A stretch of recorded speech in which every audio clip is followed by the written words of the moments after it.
Número 4, el maná del cielo, ¿verdad? Que el maná significa, ¿qué es esto? Manahu, ¿qué es esto? Porque no entendieron qué era eso. Ya lo estuvimos viendo la semana pasada, muy interesante. Ahí está la grabación ya subida en la página. Y hoy llegamos a un punto maravilloso en la historia de Israel, que precisamente recordemos que vamos acorde al tiempo bíblico. Justamente ellos estaban aquí en esta temporada de Oreb, como nosotros ahora, bíblicamente, astronómicamente, conforme al orden de la creación. Estamos justamente en la temporada que se dio esto de lo de Oreb. Entonces por eso es que nos unimos a la palabra y a los tiempos de Dios para meternos en esa inercia o sinergia, ¿verdad? En ese movimiento del cielo. Y hablamos de la roca de Oreb, del agua de Oreb. ¿Sí? Estamos en Éxodo 17, hermanos. Nada más, Éxodo 17, del 1 al 7. Ahí vamos a estar, estos 7 versículos. Venimos saliendo del tiempo del maná, en donde casualmente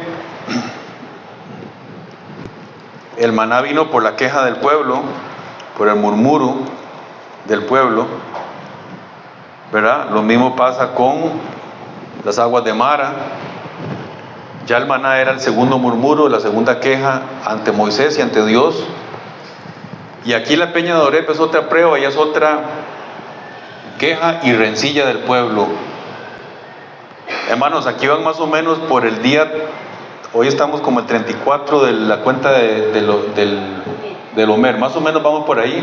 El jueves era 32, no, viernes 33, sábado 34, hoy estamos en el día 35 de la cuenta del Homer. Vamos entrando en la semana 5, faltan 2 semanas para el Pentecostés, para Shavuot. Solo con 35 días de haber salido ya se habían quejado 3 veces fuertemente contra Dios, o esta es la tercera. Hay que poner atención a eso, hermanos, porque es una de las mayores enseñanzas que nos deja el trayecto de Israel en el desierto. No solo la prueba que ellos vivían, sino que en el desierto recordemos que se descubre el corazón de la persona, o nuestro corazón se descubre en el desierto. No hay otro lugar para que nuestro verdadero yo sea revelado. No hay otro lugar mejor para revelar nuestro corazón que el desierto. Inclusive la abundancia también. Por ahí alguien decía, tiene mucho de razón, en parte sí, en parte no, pero decía, el dinero no cambia a nadie. El dinero lo que hace, o la abundancia cuando viene material, no es que cambie la persona, sino que revela lo que la persona era realmente. Porque si la persona es humilde, aunque tenga 3 castillos de oro, sigue siendo humilde. Entonces lo que usted tenga en posesiones no es sinónimo de que usted va a ser humilde o no humilde. Sencillamente revela su corazón. Lo mismo es con la prueba también. La prueba es estripar la pasta de dientes para que salga lo que hay adentro. Entonces la prueba nos estripa para que salga lo que hay en nosotros y quede expuesto y podamos ser tratados y seamos ya o procesados por Dios y cambiados, o bendecidos también, acorde a la respuesta que dimos en la prueba. El pueblo de Israel lucha y pelea contra Dios. Versículo 1. Y de acuerdo a la ordenanza de Yahvé, los hijos de Israel partieron del desierto de Sin, que es donde se les dio el maná por primera vez, para continuar sus jornadas. Y acamparon en Refidim, pero allí no había agua para que viviera la gente. Otra vez, ¿cuántos estuvieron aquí cuando hablamos de las aguas de Mara? Otra vez la prueba con aguas. Por cierto, hermano, para que si alguien está apuntando, son 10 querellas o 10 quejas que el pueblo de Israel tira.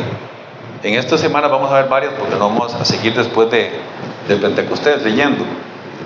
Y casualmente, si no me equivoco, creo que 7 de ellas son por la provisión. Fueron por la comida y fueron por el agua.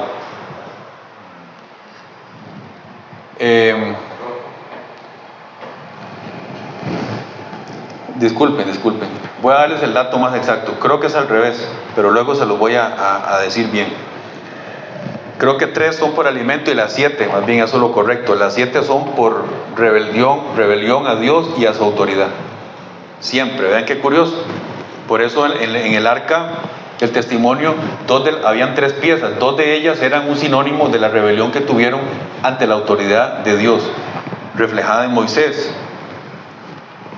Entonces, leemos del versículo 1 y al principio de ese versículo que acabamos de leer dice: y de acuerdo a la ordenanza de Yahvé, los hijos de Israel partieron del desierto de Sin. Van caminando por ordenanza, salieron de un lugar hacia otro por lineamiento y por ordenanza. La nube los iba guiando, aquí todavía no había aparecido, pero luego se hace manifiesta. Y versículo 2, por lo cual la gente contendió contra Moisés. ¿Verdad? Así dice en su versión también. Y altercó el pueblo. Altercó, contendió. Contra. Murmuró, sí. Contra Moisés, diciéndoles: danos agua para que bebamos. Y Moisés le dijo: ¿por qué contienden conmigo? ¿Por qué provocan a Yahvé? ¿Qué es lo que hace la murmuración y la queja ante lo que Dios demanda? Provocar a Dios. ¿Dios puede ser provocado, sí o no? Sí puede ser provocado. Sí, Dios tiene mucha paciencia y también se agota la paciencia de Dios. Así que sí podemos provocar a Dios a corto plazo, a mediano plazo, y llega un momento que uno ve que la cosa se pone seria y fue porque Dios fue provocado por nuestra respuesta ante esa situación. Aquí la gente contendía contra Moisés y era literalmente contender contra Dios. No es lo mismo ahora a nivel de uno como pastor, porque Moisés ahí tenía un cargo que era la única voz de Dios. Era Dios mismo casi representado en la tierra.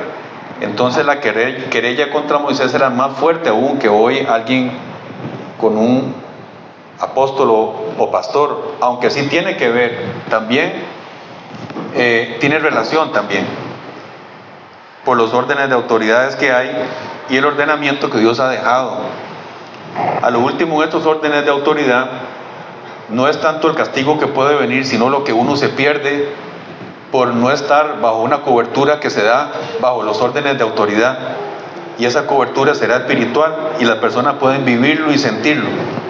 Y la vida empieza a tener un avance mayor. Porque hay un engranaje que Dios puso en su orden. Y si uno se mete en ese engranaje, entonces las cosas van a rodar mejor. Ahora sí, aquí está la contienda contra Dios. Aquí es donde algunos hacemos frenazo. No, pero es que esto no, ¿y por qué esto? No me gusta esto, ¿por qué esto es ordenamiento? ¿Por qué contendemos contra Dios? Vean, uno lee esto rápido y no se da cuenta que todos los que estamos aquí contendemos de una u otra forma contra Dios y rencillamos contra el Señor. Y a veces preguntamos: ¿por qué todavía sigue eso? ¿Por qué estamos así? Hay que ir muy en lo quieto y consultar a Dios en secreto y uno darse cuenta dónde está la querella de uno con Dios, porque Dios sí nos va a bendecir y Dios quiere bendecirnos siempre, hermanos, ¿verdad? Danos agua para que bebamos. Moisés le dijo, versículo 2, estamos todavía: ¿por qué pelean? ¿Por qué contienden conmigo? ¿Por qué provocan a Yahvé? Versículo 3, pero el pueblo tuvo sed allí y la gente murmuró contra Moisés. Ya recuerden que sed en el desierto era sed, hermano. Era tomar líquido, hidratarse o morir. No era la sed que le ha dado uno aquí. Y la gente murmuró contra Moisés. ¿Y qué sería la palabra murmurar? Es muy interesante esa palabra. El murmuro es el dicho de las aguas corriendo, del viento y de las hojas al moverse, etimológicamente hablando. De ahí viene murmuro. Es el sonido que se oye de un río suave, del viento soplando y de las hojas moviéndose en el árbol. Cuchicheo, murmuro suave ahí entre. Pero las paredes, parece que Dios tiene, en las paredes se escuchan y llevan al cielo el murmuro. Qué delicado que es eso, hermanos. Muy delicado.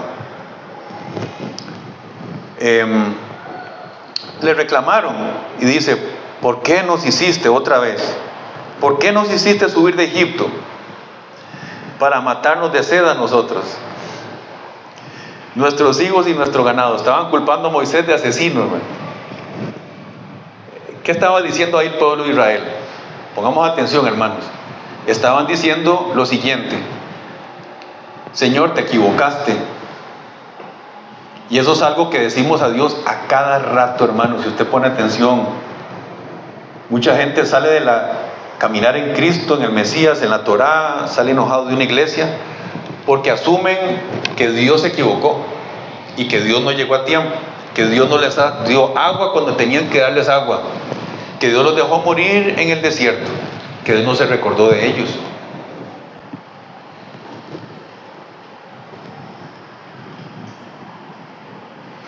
¿Verdad, hermanos? Sí. ¿Por qué nos hiciste subir de Egipto? O sea, te equivocaste, Moisés. Dios, era mejor servir a los dioses de Egipto, ¿verdad? Era mejor estar antes. Y versículo 4: y oró Moisés a Yahvé y dijo: ¿qué voy a hacer con este pueblo? ¿Qué voy a hacer con este pueblo? Un poco más y me apedrean, un poco más y me matan. Lapidar, apedrean es que apedrean a la muerte como hacían antes. ¿Será que, ahorita vamos a leerlo en otro versículo que vamos a ir, será que siempre es un reflejo la trayectoria del pueblo de Israel en el desierto en relación con Dios, a la congregación de los santos hoy de la iglesia en relación con Dios? Porque ¿por qué cuesta tanto, hermanos? Copia al carbón. ¿Por qué cuesta tanto? ¿Por qué el pueblo se ofende aún por la verdad de Dios? ¿Por qué seguimos combatiendo contra Dios? ¿Por qué queremos la ley de Dios y las ordenanzas que Él puso? Queremos corregirlas un poquito, decir: no, la A no me gusta mucho, prefiero que diga O. Entonces hacemos una ley a conveniencia, pero nunca le vamos a ganar a Dios. Querella, rencilla.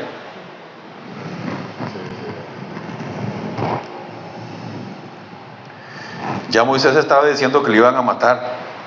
Y versículo 5: entonces dijo Yahvé a Moisés: pasa al frente del pueblo y lleva contigo algunos de los ancianos de Israel. Miren, testigos, miren, autoridad. Los ancianos eran los que lo seguían a él.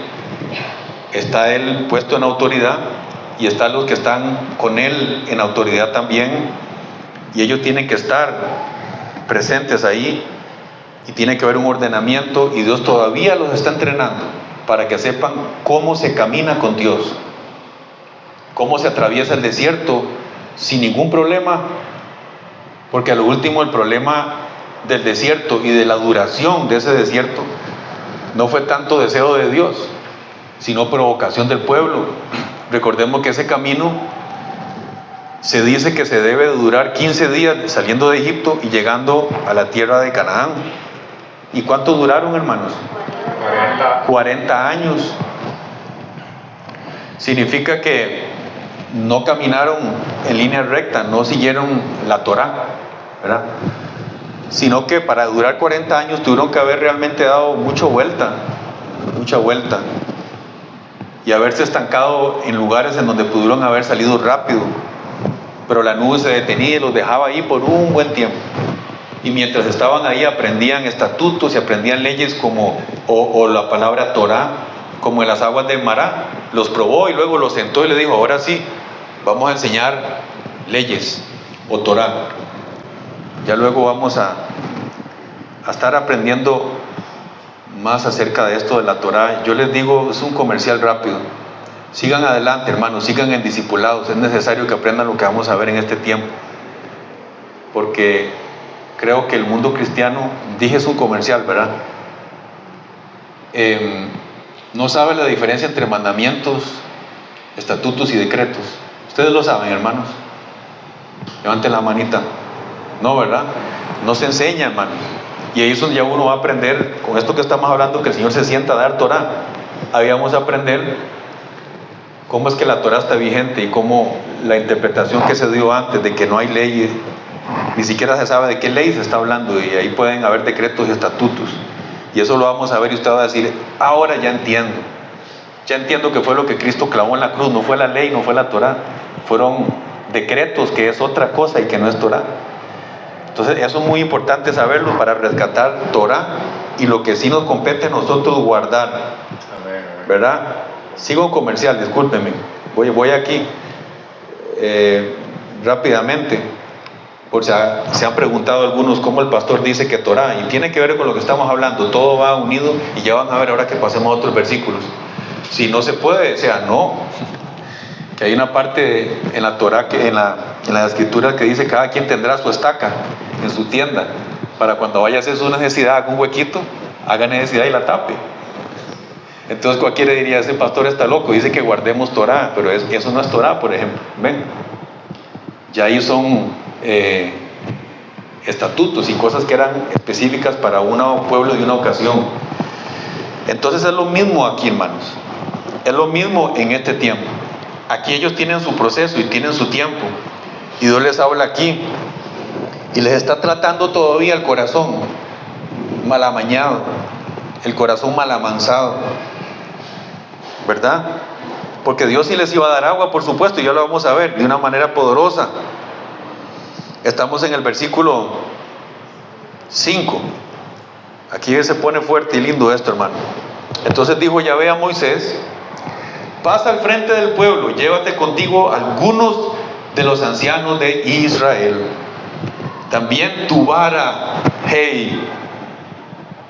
también tu vara con la que golpeaste el río, tómala en tu mano y ve.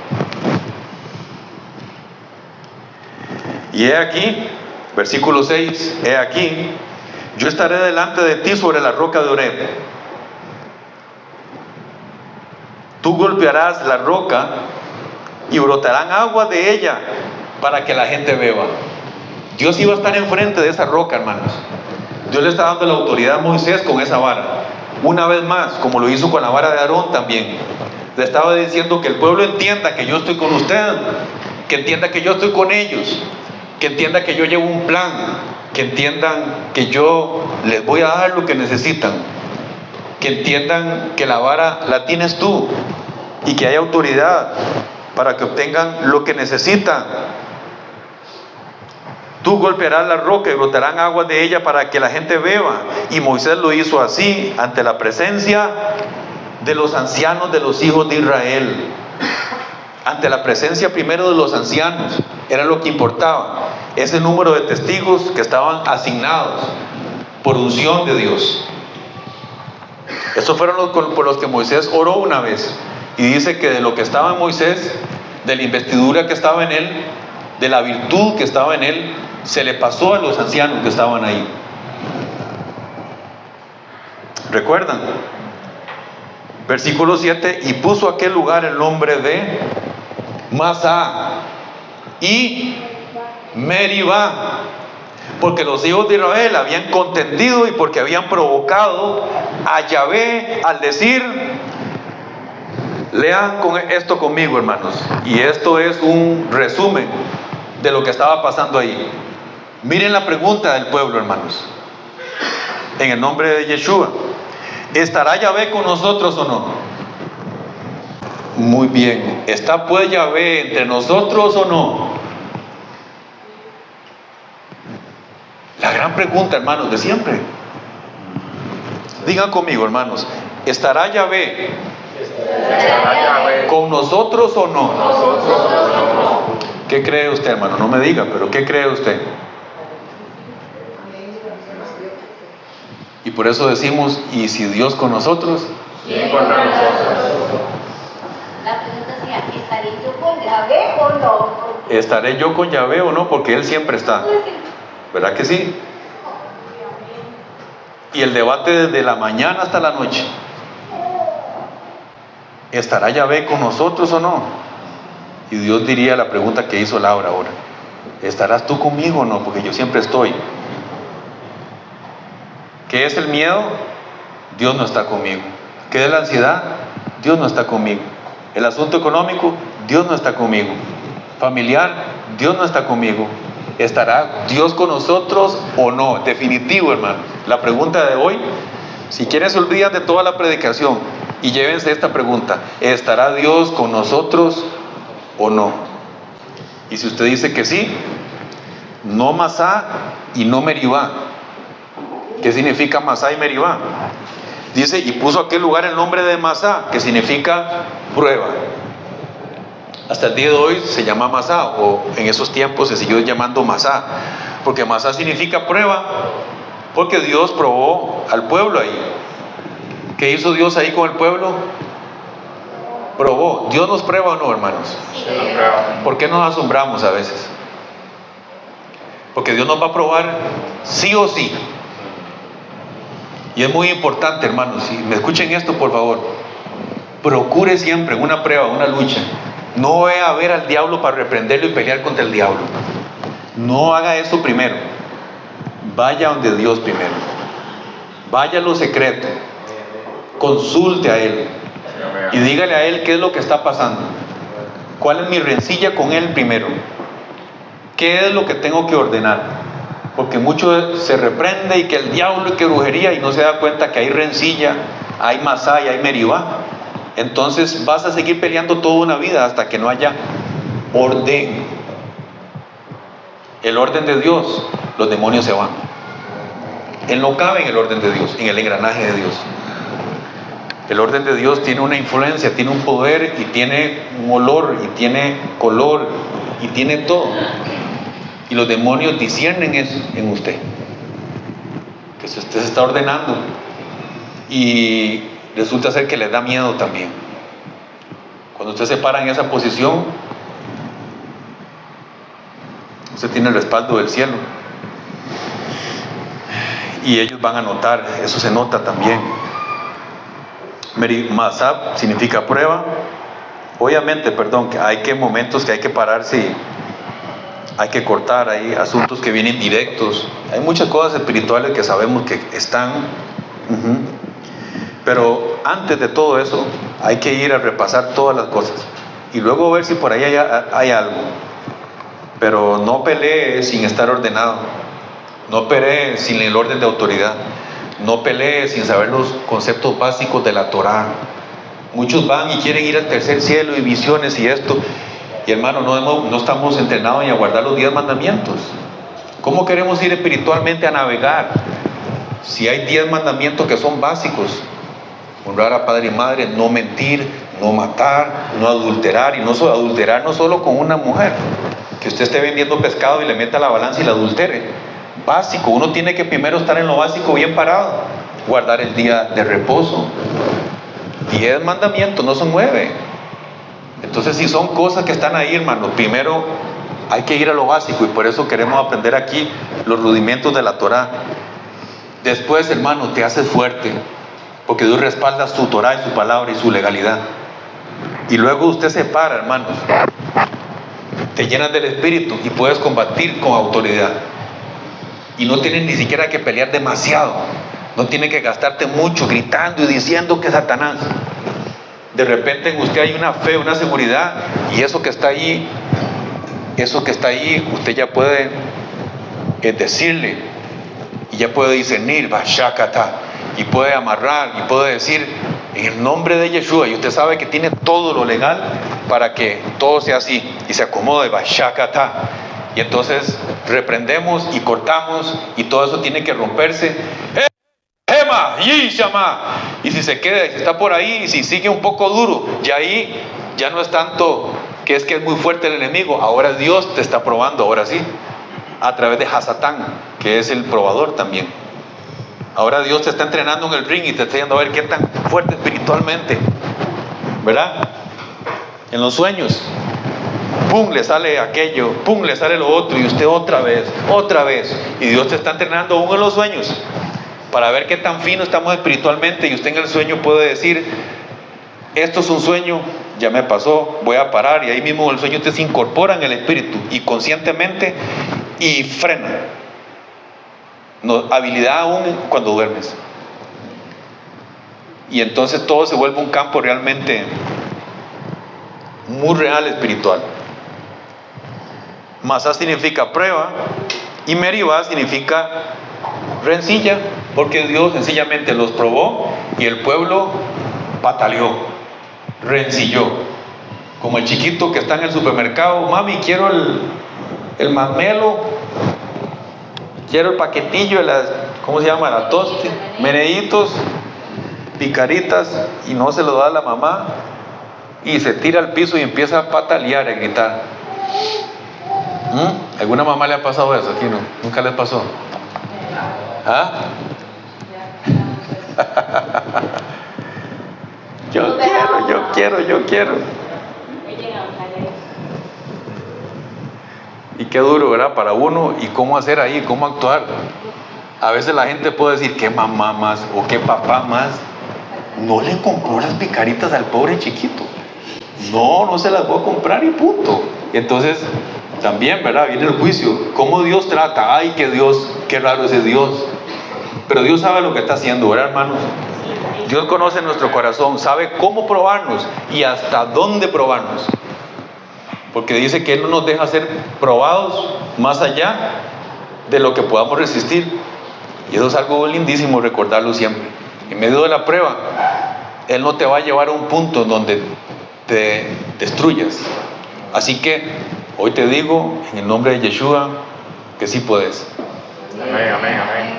Que sí vas a pasar esa prueba. Amén. Y te doy esta palabra por el Espíritu. Quizá Dios quiere que estés más quieto nada más y reconozcas que Él es Yahvé. Y lo mires a Él. Y digas: ¿qué es, Señor? ¿Qué es lo que tengo que aprender? ¿Será que usted quiere que yo haga para la izquierda y no más para la derecha? Es eso. Ya usted entiende. Y usted agarra para la izquierda y toda la prueba y los demonios y todo eso no existen. Se van. ¿Verdad? Qué importante, hermanos, discernir el mundo espiritual, discernir la prueba. Hablamos tanto de prueba aquí, hermano. Vamos un momentito a 1 Corintios, porque aquí hay un reflejo de lo que está aquí, acabamos de leer en la Torah, en el Tanakh, un reflejo. Recordamos que todo lo que ellos estudiaban era en la Tanakh o el Antiguo Testamento, porque no había Nuevo Testamento. Después de 300 años, los cristianos ya viejos agarraban estos escritos y los tomaban como punto de revelación de lo que está en el Tanakh. Todo el Tanakh nos va a hablar revelación de lo que está en el Nuevo Testamento, y para saber el Nuevo Testamento hay que entender el Antiguo, si no, no se comprende. Por eso hay que comprender mandamientos, estatutos y decretos para saber cómo interpretar. Y aquí nos dice en 1 Corintios capítulo 10, y aquí Pablo está hablando un poco del suceso de lo que pasó ahí. Pablo retoma otra vez la historia de Oreb, y vean qué lindo, hermanos. Préstenme atención si gustan, y dice capítulo 10 y versículo 1: deseo que sepan, hermanos míos, que todos nuestros padres estuvieron bajo la nube, y todos ellos atravesaron el mar. Ahí estaba volviendo otra vez a ese día. Y todos ellos fueron bautizados. Ya luego los del bautizo, esto se los voy a enseñar luego. El bautizo más grande de lo que se enseña hoy día, es algo muy ancestral. Y todos ellos fueron bautizados por medio de Moisés. Hay muchos tipos de bautizo. Unimos esto con las aguas de Oreb. Dice: en la nube y en el mar. Mejor no voy a seguir hablando del bautizo, luego cuando toque. Todos comieron el mismo alimento espiritual. Y todos ellos bebieron la misma bebida espiritual. Escuchen, hermano, como esa agua de Oreb no es nada más agua pura, sino es revelación, es palabra, es entendimiento, es ordenamiento y es recibir una dosis espiritual.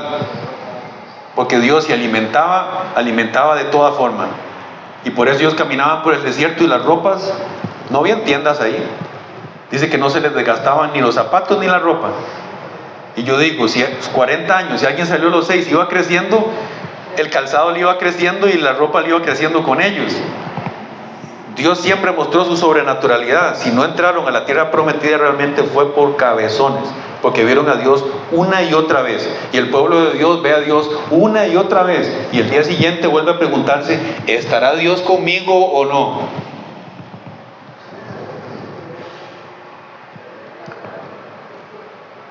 dice, bebían de la roca espiritual que iba con ellos, versículo 4, y todos ellos bebieron la misma bebida espiritual, porque bebían de la roca espiritual que iba con ellos, y esa roca era el Mesías, porque sabemos que es representación. Mesías es el que trae las aguas, y las aguas son Torah, son palabra. Mesías es el Hijo de Dios que viene a revelar las aguas de la palabra y de la Torah. Abrir los libros y revelar, como ha hecho. Versículo 5, pero Dios no se complació en la mayoría de ellos porque cayeron en pecado en el desierto. Pero estas cosas que acontecieron fueron como ejemplo, ¿para quién, hermanos? Díganme. Todo lo que estamos leyendo, que es pasado, todo dice que fue ejemplo para nosotros, para que no codiciemos cosas malas como ellos codiciaron, ni rindamos culto a los ídolos como también algunos de ellos le rindieron.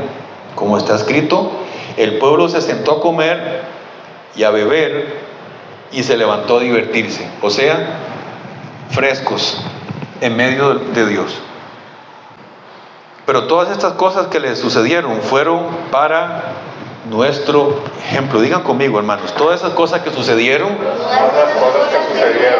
fueron para nuestro ejemplo.